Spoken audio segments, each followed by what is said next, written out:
Et à un moment donné, la Bible nous dit que l'ennemi est rentré sous la forme d'un serpent. Et regardez l'ennemi, parce qu'il est rusé.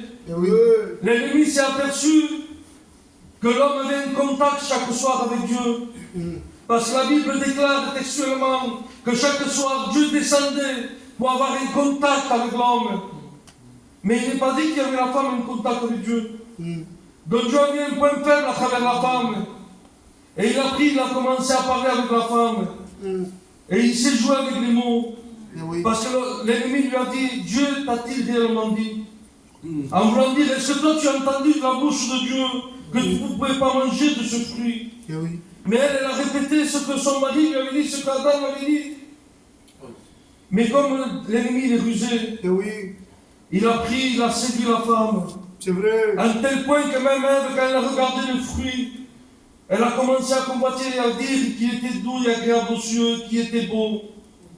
Et voilà qu'à un moment donné, je fais court, Ève a désobéi à la parole de Dieu. Et en désobéissant, elle a pris le fruit et a fait désobéir son mari. Et voilà qu'à un moment donné, Dieu a su qu'ils ont mangé au fruit défendu. Et la conséquence a été celle-ci. Dieu les a expulsés du jardin d'Éden. Parce que le péché était rentré dans l'homme. Et à cause du péché, ils sont sortis de l'abondance. Et voilà maintenant la conséquence pour l'homme. J'ai marqué le péché sur l'homme, le domine. Parce qu'une fois qu'on est attiré par le péché, qu'on a saisi le péché, on ne peut plus faire ce qu'on veut. C'est vrai. Mais c'est le péché qui fait de nous ce qu'il veut. Et voilà que le péché nous rend aveugles spirituellement, il nous abaisse, il nous égare complètement.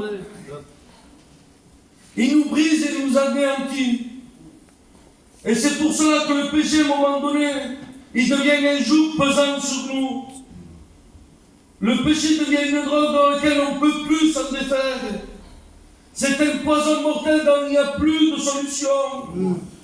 À un moment donné, tellement il est fort, il y a l'angoisse qui vient dans le corps.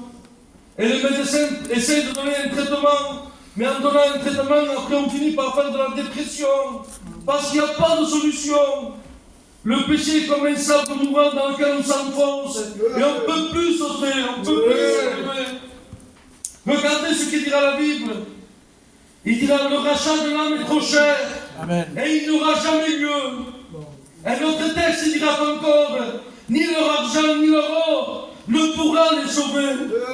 Il n'y a aucun remède sur terre pour le péché. Il n'y a aucun remède qui peut effacer le péché. Mais je donne gloire à Dieu. Amen. Parce qu'un jour dans le ciel de gloire, il y a une appel qui s'est fait. Et Dieu a dit, qui enverrai-je, qui marchera pour nous? Et voilà que dans le ciel il y a eu une grande silence. Di-nous après per la potranza del cielo, mettete di tutti gli angi cantano. Et nous enseigne l'Éternel des armées. Mais quand Dieu a fait cet appel, il y a eu un grand silence. Mais il y a une voix douce qui s'est levée. C'est la voix de mon bien-aimé. Il a dit, Père, envoie-moi pour faire le Amen. Moi je dis gloire à Dieu, parce qu'il y a eu la solution à cause de ton péché. Et regardez ce qu'il dit à un moment donné. Je vous le dis de la manière que Dieu me l'a expliqué, qui me l'a fait comprendre. À un moment donné, Jean a eu une vision. Et il voit un rouleau orné de 7 sceaux. Et l'ange lui dit à Jean, personne au monde, ni le ciel, ni sous la terre, n'est ni digne pour ouvrir les 7 sceaux. Et Jean, quand il entend ces paroles-là, il se met à pleurer. Et il s'est dit, Seigneur, pourquoi? Et moi, je dis, ma pensée, il devait se rappeler du sacrifice de Jésus, disant, il est mort pour rien. Il a donné sa vie sous la croix en vain. Mais à un moment donné, là, je dis, Jean, ne pleure pas. Parce que regarde le lion de la tribu de Juda, il a triomphé. Mais à un moment donné, quand Jean il se retourne, il est dit qu'il voit un agneau comme immolé.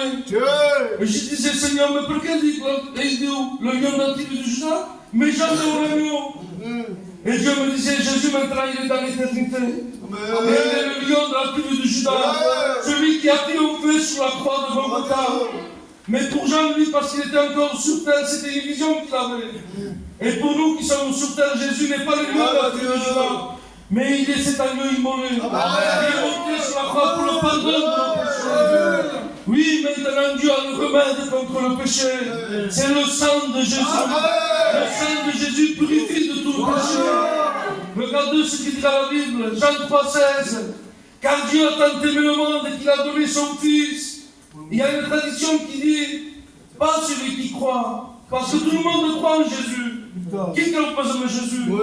Mais la tradition que je lui dis, quiconque met sa foi en lui, parce que ce soir tu ne dois pas simplement croire, mais tu dois mettre ta foi en Jésus, parce que Jésus a donné sa vie sur la croix. Et regardez ce que fait le sang de Jésus. À un moment donné, il y a un lépreux qui passait